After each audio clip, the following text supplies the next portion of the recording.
In the pitch-black Atlanta night, federal agents in full tactical gear explode through the glass doors of Icebox jewelry. Like a SWAT team storming a drug den, flashbangs pop, alarms scream, and the man who once crowned kings of rap with million-dollar chains is slammed face-first onto the cold marble floor. Wrists zip-tied behind his back while fake diamonds rain down around him. Like shattered dreams. This is a raid, everybody down, and Agent barks as the legendary jeweler. The same guy who iced out Drake, Future, Travis Scott, and half of Atlanta's trap royalty, thrashes against the cuffs, face purple with rage. You got the wrong. Man, those pieces were real, I swear on my life, but the feds aren't buying it. Not tonight, because inside those velvet boxes, under those blinding lights, every pendant, every bracelet, every crown that rappers paraded on stage and flexed on Instagram for years was counterfeit. Lab-grown fakes dipped in just enough real gold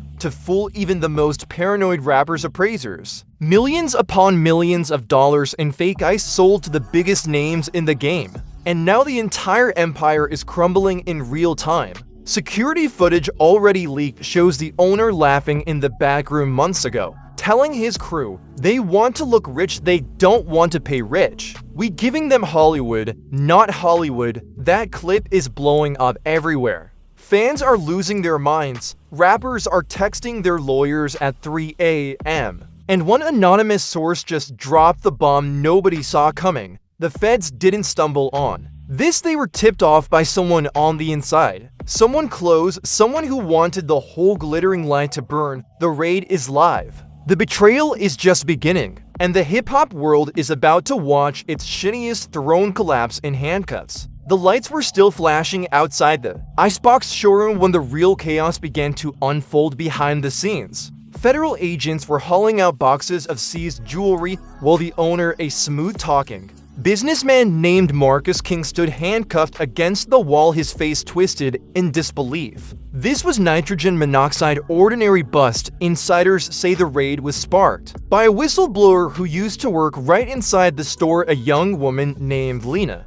who had grown tired of watching her boss sell fake pieces to rappers she admired. She had secretly recorded conversations where Marcus bragged about how easy it was to fool the artists with lab-created stones that looked real under stage lights but crumbled under proper testing. As news of the raid spread like wildfire through the hip-hop community, the first calls started coming in from angry clients. One of the biggest names in the game right now, a rapper known as Lil Vortex, was in the middle of a sold-out arena show when his manager burst into the dressing room holding up a phone with the breaking news. Lil Vortex, who had just dropped over $400,000 on a custom diamond-encrusted chain and pendant just weeks ago, froze mid-sentence. His face went from cocky to furious in seconds. He snatched the phone and started yelling into it, "You gotta be kidding me, bro, this Icebox clown sold me glass and called it ice.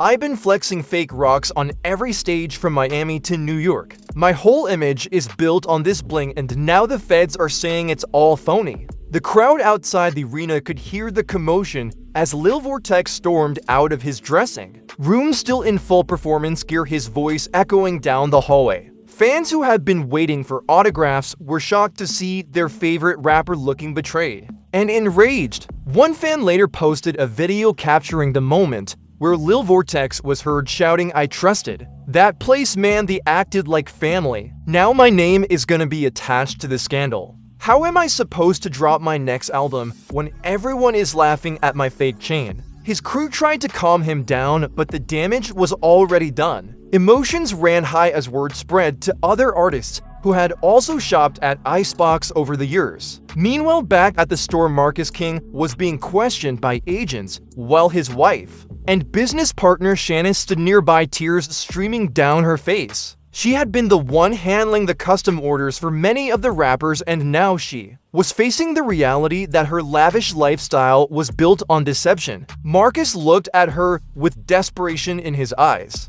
and whispered, "We can fix this, baby, just let me talk to the lawyers." But Shannon was already shaking her head. "You promised me this was legit business. You said the stones were sourced properly. Now look at us. Our kids are at home watching this on the news. What are we going to tell them? The family was left divided in that moment as Shanice realized the extent of the fraud. Her husband had been running for years. Fans were absolutely shocked when the first list of scammed rappers started leaking online. Lil Vortex was just the tip of the iceberg. Several other major names, including a veteran artist called King Rhyme, who had bought multiple pieces for his entire crew, were now publicly questioning their purchases. King Rhyme took to social media with a fiery post that read, "Icebox played the whole game. I dropped 6 figures on custom watches and chains that now test as fake. This ain't just about money, this is about respect in the streets." His fans were split, some defending him, saying he got taken advantage of, while others were laughing in the comments, calling him out for not knowing real diamonds from fakes. The drama was building fast, and it felt like the entire hip-hop world was about to implode.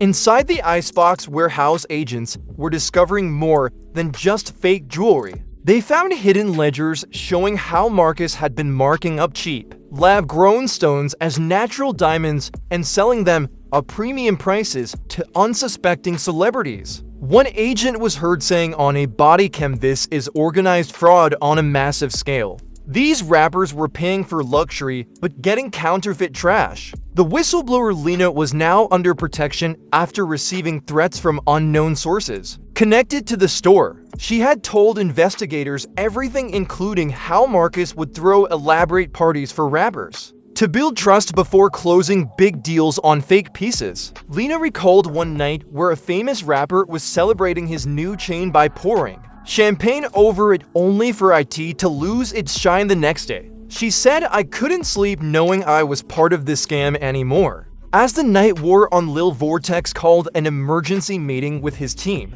and close friends at a private location. The room was filled with tension as he paced back and forth, his voice rising with every step. "I built my brand on being the flashiest in the game, and now this. My next video shoot is ruined. How am I supposed to perform with this cloud hanging over me?" One of his closest collaborators tried to reason with him, saying maybe we can spin this into a song about betrayal, but Lil Vortex was not having it. "This ain't content, bro, this is my life. My family depends on this image. If the fans turn on me because of fake ice, we could lose everything." The emotional conflict was clear in his eyes as he weighed the personal stakes of being associated with the scandal. Back at the King family home, Shanice was trying to shield their 2 young children from the media circus outside. Neighbors were already gossiping and reporters were camped out on the lawn. Shanice sat down with her sister, who had warned her years ago about Marcus' business practices. The sister said, "I told you this was too good to be true. Now look at the mess. Your husband is facing federal charges and the rappers he scammed are coming for blood."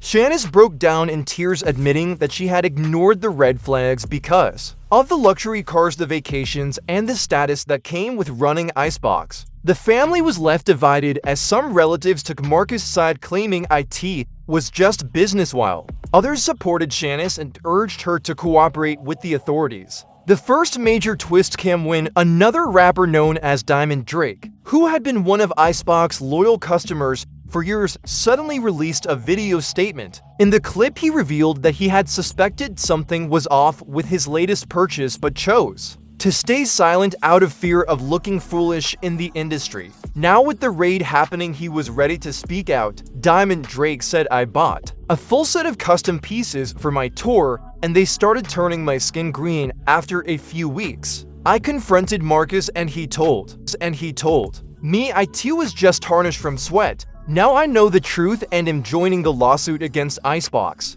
His announcement sent shockwaves through the fan base as more artists began to come forward with similar stories of betrayal and deception. The situation escalated quickly when Lil Vortex and King Rhyme decided to team up for a joint livestream to address the scandal. Thousands of fans tuned in to watch the 2 powerhouses share their frustrations. Lil Vortex said, "Man, this hits different because Icebox made me feel like I was part of something exclusive. Now it's all a lie." King Rhyme added, "They played on our egos, bro. We wanted to shine brighter than everyone else and they sold US Fool's gold to make it happen." The livestream turned emotional when fans started commenting with support and criticism mixed together. Some called the rappers victims while others accused them of being greedy for not verifying the authenticity. The drama was only just beginning as more names were expected to surface in the coming days. As agents continued their search at the store, they uncovered emails between Marcus and overseas suppliers revealing a sophisticated network of fake jewelry production. The scale of the operation left even seasoned investigators stunned. One detective remarked this wasn't a small-time scam. This was designed to target the hip-hop elite and milk them for every dollar possible. Marcus, who was now in custody, was reportedly trying to cut a deal by offering information on other players in the industry, but his lawyers were fighting to keep him silent. The personal stakes for everyone involved were sky high, with careers, reputations, and millions of dollars hanging in the balance. The night of the raid ended with the Icebox store dark and empty except for the yellow police tape flapping in the wind. But the real story was just starting to unfold as rappers' family members and fans prepared for what promised to be one of the biggest scandals in hip-hop history. Betrayals were brewing, accusations were flying, and the emotional toll was already taking its toll on those caught in the crossfire. Little did they know that even bigger twists were waiting just around the corner. The drama intensified the very next morning when Lil Vortex woke up to a flood of notifications. On his phone, his manager had sent over a private video from an anonymous source showing Marcus King in a backroom meeting months earlier laughing with suppliers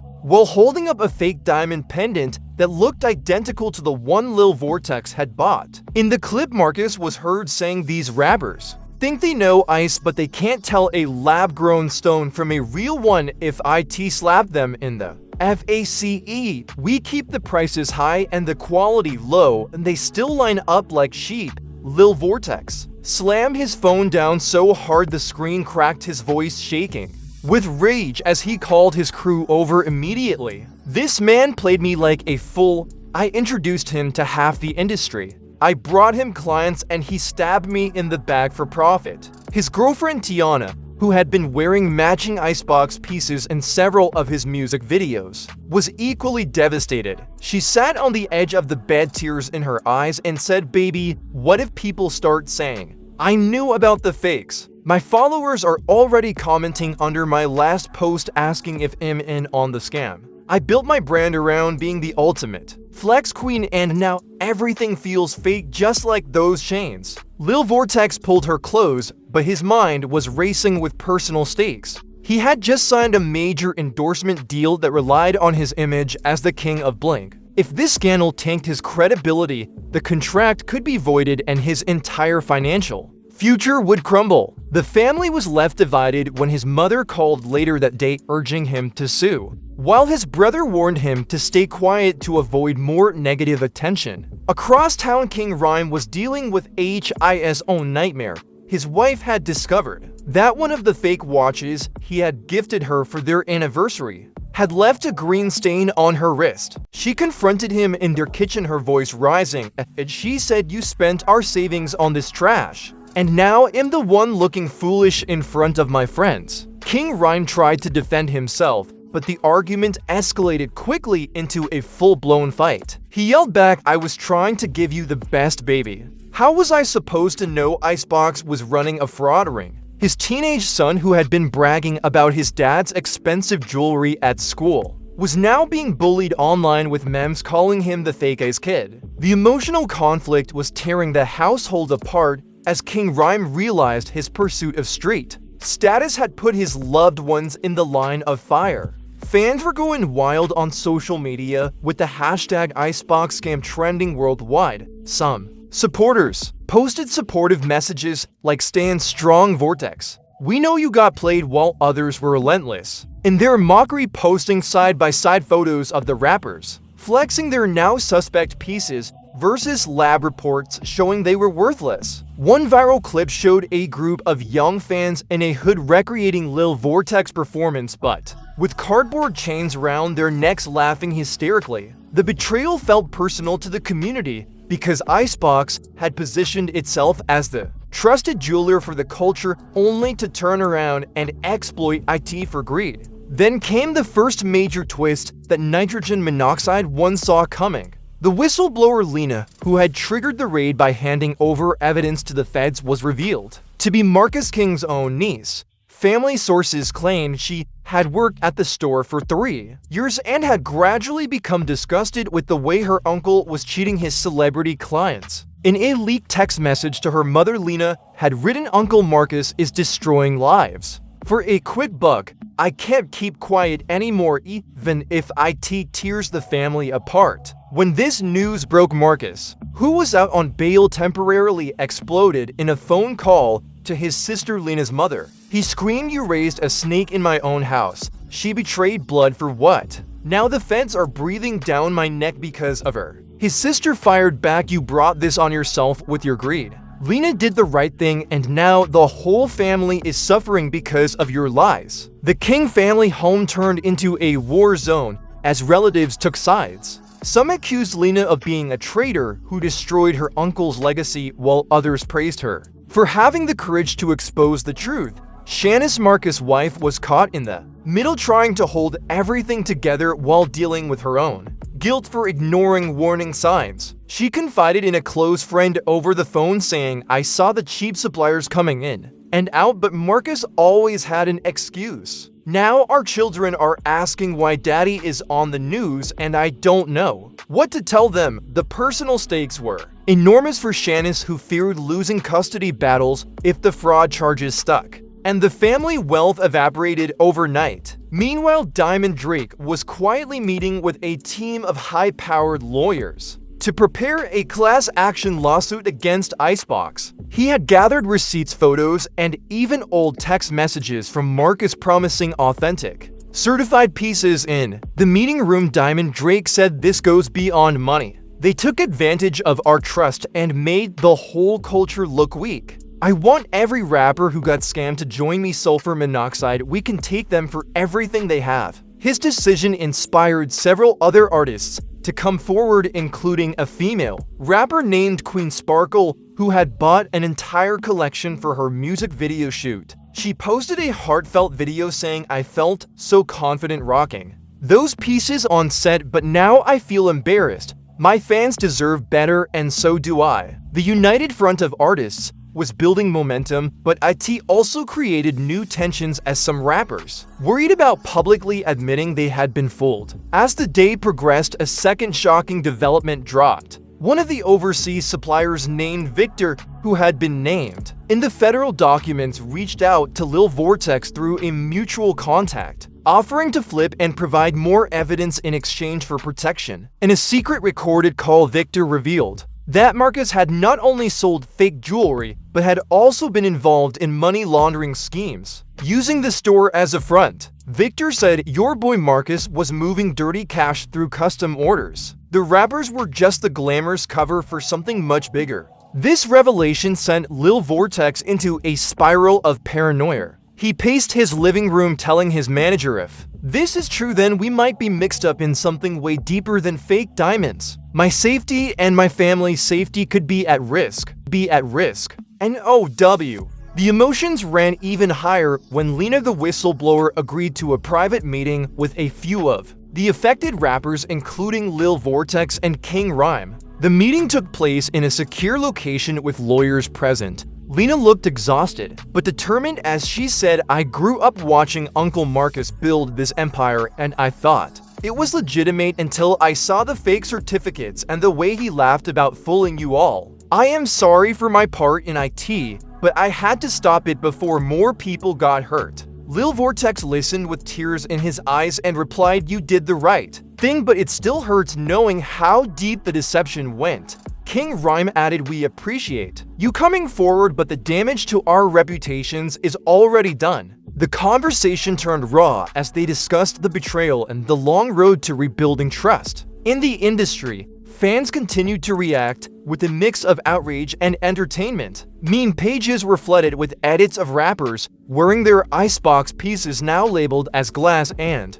glue. One popular comment read, "If you bought from Icebox, you ain't flexing, you just paying for prop jewelry." The divide among supporters created heated arguments online, with some calling for boycotts of NEA, but is still associated with the brand, while others urged forgiveness, saying everyone makes mistakes. The culture was clearly shaken, and the personal stories of heartbreak and anger were pouring in from every corner. By the end of the second day, the story had evolved from a simple raid into a full-blown industry crisis. Rappers were questioning their own judgment, friends were turning on each other, and families were being torn apart over the scandal. Little did they know that the biggest bombshell was still to come, as federal investigators prepared to unseal more documents that would implicate even more high-profile names and reveal layers of deception. Nitrogen monoxide, one had anticipated. The tension was thick, and the next chapter promised to be even more explosive than anyone could imagine.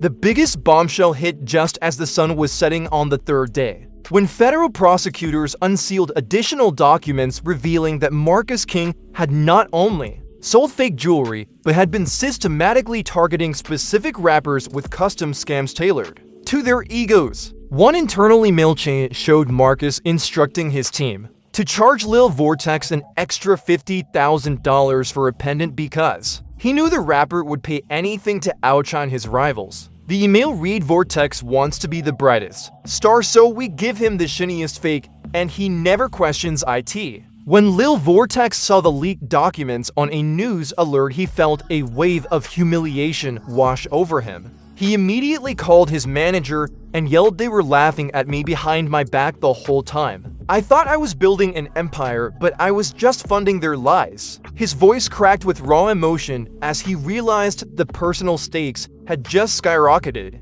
If this went to trial, every embarrassing detail would be aired in court, and his street cred would be shattered forever. Meanwhile, King Rhyme was in his home studio trying to write a response track when his phone buzzed with a new development. A former Icebox employee had come forward claiming that Marcus had used rappers' photos and videos in private sales pitches to attract more celebrity clients without their permission. The employee said Marcus would show potential buyers clips of King Rhyme wearing the fake watches and say, "See, even the legends trust US." King Rhyme slammed his notebook across the room and shouted to his wife, "This man stole my image to sell his trash. I thought we were cool, but he was using me like a billboard for fraud." His wife tried to comfort him, but the argument quickly turned into another heated exchange about trust and financial decisions. She said, "You always wanted the flashiest things without checking the source,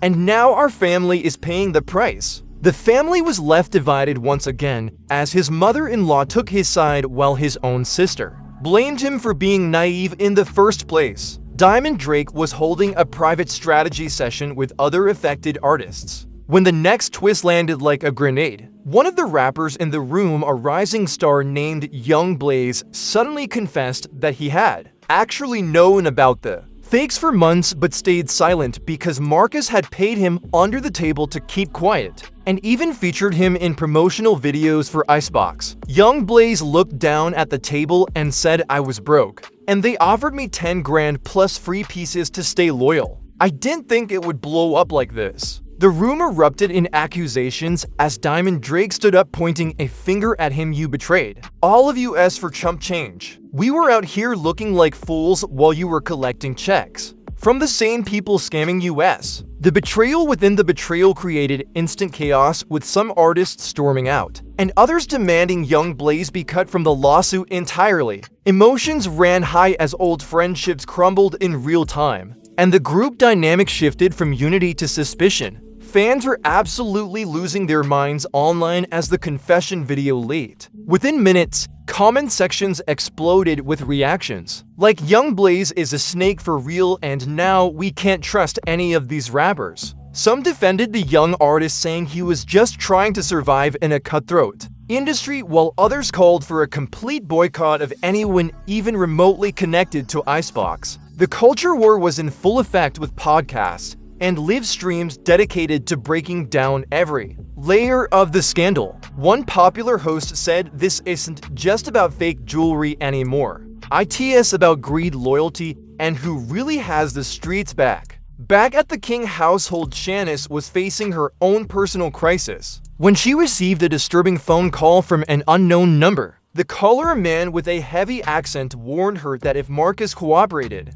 with the feds, there would be consequences for the entire family. Shaken, she confronted her husband during a visit at the detention center, her voice trembling as she said, "They threatened our kids, Marcus. This is bigger than US now. You have to tell the truth and get US out of this mess." Marcus looked broken, for the first time, his usual smooth confidence gone, as he replied, "I never meant for it to go this far, baby. I thought we could keep it contained, but now everyone is turning on me, even my own niece." The couple shared a moment of raw vulnerability behind the glass, but the divide between them was growing wider with each passing hour. Lena, the whistleblower, was now living in a safe house under federal protection, but the guilt was eating her alive. In a recorded interview with investigators, she broke down crying and said, "I loved my uncle, but I couldn't let him keep hurting people I respected. The rappers were like gods to me growing up, and watching him scan them felt like betraying the culture itself." Her testimony was expected to be the key to the prosecution's case, but it also put her at odds with the rest of the King family, who were now publicly calling her a sellout in social media posts. The family was left divided in the most painful way possible, with holiday photos and childhood memories being dragged into the public spotlight as weapons. As the weekend approached, a surprise development gave the story an unexpected turn. One of the top rappers, who had remained silent until now, a veteran named Shadow Blade, released a bombshell statement, admitting that he had been in business with Marcus beyond just buying jewelry. Shadow Blade revealed in a lengthy video that he had invested in Icebox years ago, thinking it was a legitimate venture, and had even received profit shares from the fake sales. He said, "I was blinded by the money and the connections. When I found out the truth, I tried to pull out quietly, but now I have to own my part in this." The confession sent shockwaves because Shadow Blade was seen as one of the most respected figures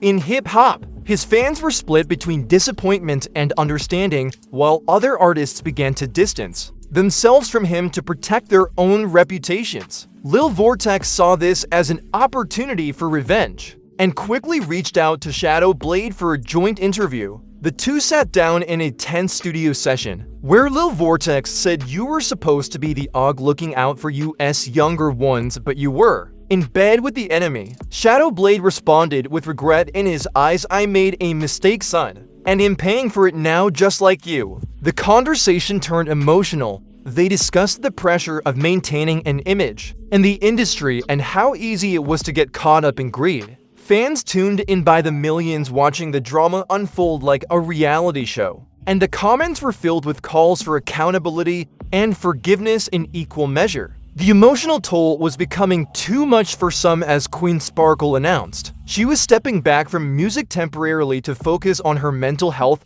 after the scandal. In her statement, she said, "Wearing those fake pieces made me feel powerful on camera, but now I feel empty inside. I question every decision I've made, and I need time to heal." Her decision inspired other female artists to share similar stories of insecurity and betrayal, creating a wave of support, but also highlighting the deeper issues within the culture around image and authenticity. By the close of the week, the story had morphed into something far larger than a simple jewelry raid. IT had become a mirror for the hip-hop community, reflecting back issues of trust, greed, loyalty, and the price of fame. Rappers were questioning their circles, families were strained, and fans were more divided than ever. Yet, as federal investigators continued to dig deeper into the financial records and overseas connections, it was clear that the most dramatic revelations were still ahead, with potential arrests, lawsuits, and public showdowns that could change the industry forever. The suspense was palpable, and everyone involved was holding their breath, waiting for the next explosive chapter to drop. The tension reached a fever pitch on the fourth day when federal agents raided Marcus King's private warehouse on the outskirts of the city, uncovering a hidden vault filled with even more counterfeit inventory, along with stacks of cash and ledgers detailing payments to several underground figures. The discovery was broadcast live on news helicopters circling overhead as agents loaded boxes into unmarked vans. Inside one of the ledgers was a shocking entry showing that Marcus had paid young Blaze not just $10,000 but $50,000 to keep quiet about the fakes and to introduce him to other rising artists. When this detail leaked, young Blaze found himself under siege from all sides. His phone exploded with angry messages from former collaborators, and his social media was flooded with death threats and memes calling him the ultimate rat. He locked himself in his apartment and called his manager in a panic, saying, "I never thought IT would get this bad. I was just trying to eat, man. Now my career is over before IT even started." Lil Vortex saw the news and could not contain his fury. He went live on Instagram from his luxury car parked outside his mansion, his face lit up by the dashboard lights as he ranted directly to the camera. "This kid young Blaze was smiling in my face while taking bribes from the same man who scammed me. How many more snakes are hiding in the game? I put people on and this is how they repay the culture." His rant went viral within minutes, gaining millions of views and sparking a chain reaction of other rappers coming forward with their own stories of being approached by Icebox with shady deals. Fans were absolutely shocked by the level of betrayal, with some commenting that the scandal was turning into a full-blown civil war inside hip-hop. King Rhyme decided to take a different approach and called for a private summit at his home with the core group of scammed artists, including Diamond, Drake, and Queen Sparkle. The meeting started with heated arguments as everyone vented their frustrations, but it quickly turned into a raw group therapy session. King Rhyme said, "Look, we all got played, but if we keep fighting each other, Marcus wins. We need to focus on taking him down together." Diamond Drake nodded in agreement, but added, "The problem is we don't know who else was in on IT. What if Shadow Blade was not the only one taking cuts?" The conversation revealed deep emotional conflicts as each artist shared how the scandal had affected their self-worth and relationships. Queen Sparkle wiped tears from her eyes and said, "I felt like a queen in those pieces, but now I feel like a joke. My daughter asked me if mommy is poor now because the jewelry was fake." The room fell silent as the personal stakes hit home for everyone. The family drama at the King household escalated when Shanice finally decided to take action. She hired her own lawyer and began preparing to file for divorce, citing irreconcilable differences and fear for her children's safety after the threatening phone call. When Marcus heard the news through his attorney, he called her from jail, his voice breaking as he pleaded, "Baby, don't do this to us. We built this life together. Remember the early days when it was just you and me dreaming big?" Shanice cried on the other end of the line, but held firm, saying those dreams were built on lies. "Marcus, I can't keep pretending everything is fine while our kids are scared to go to school because of the reporters outside." The family was left divided, with Marcus' mother accusing Shanice of abandoning her son in his time of need, while Shanice's sister cheered her for finally standing up for herself. Then came another unexpected twist that nitrogen monoxide one saw coming. Lena, the whistleblower, was caught on a leaked audio recording arguing with her mother about whether to testify against her uncle. In the clip, Lena said, "I did this for the right reasons, but now I'm losing my entire family. Maybe I should have stayed quiet." The audio spread like wildfire, and suddenly public opinion began to shift slightly in favor of Marcus, with some fans commenting that Lena was just jealous of her uncle's success and wanted to destroy him out of spite. Marcus' team quickly used the leak to their advantage, filing a motion to discredit her testimony. When Lil Vortex heard about IT, he reached out to Lena directly through a secure channel and told her, "Don't back down now. You started this fight for all of us. If you fold, the whole case could collapse and we all lose." The pressure was mounting on every front as federal investigators announced they were expanding the probe to include possible RICO charges against Marcus and any associates who helped run the fraud scheme. This meant that any rapper or industry figure who had indirectly benefited, could also be swept up in the net. Shadow Blade, who had already confessed his investment in Icebox, was now panicking and hired a crisis management team to repair his image. He released another video apologizing to the community and promising to donate a portion of his next album profits to a fund for artists who were scammed. But the gesture backfired when fans accused him of trying to buy his way out of the scandal, with comments like "too little too late, you can't bribe your way back into respect." As night fell, Lil Vortex and his girlfriend Tiana had a heart-to-heart. On their balcony overlooking the city lights, Tiana said, "I am scared, baby. What if this scandal ruins everything we built? The brand deals that towards the future we planned for our family." Lil Vortex held her hand and replied, "We will get through this together. But I can't lie, it hurts knowing I let my ego blind me to the truth. I thought the shine was everything, but real power comes from integrity." The moment was tender, but underneath it was the fear that their relationship might not survive the public scrutiny and financial losses. If the lawsuits dragged on for years, fans continued to fuel the fire with creative content, including parody songs and skits mocking the scammed rappers, while others started petitions demanding that all Icebox jewelry be recalled and refunds issued. One viral trend involved people posting videos of them destroying their own fake pieces with hammers and hammering the hashtag #JusticeForTheRPom. The community was more engaged than ever, but the division was clear between those who wanted heads to roll and those who felt the artists should take some responsibility for not verifying their purchases. Queen Sparkle made a surprise appearance on a popular podcast where she opened up about the deeper impact on her mental health.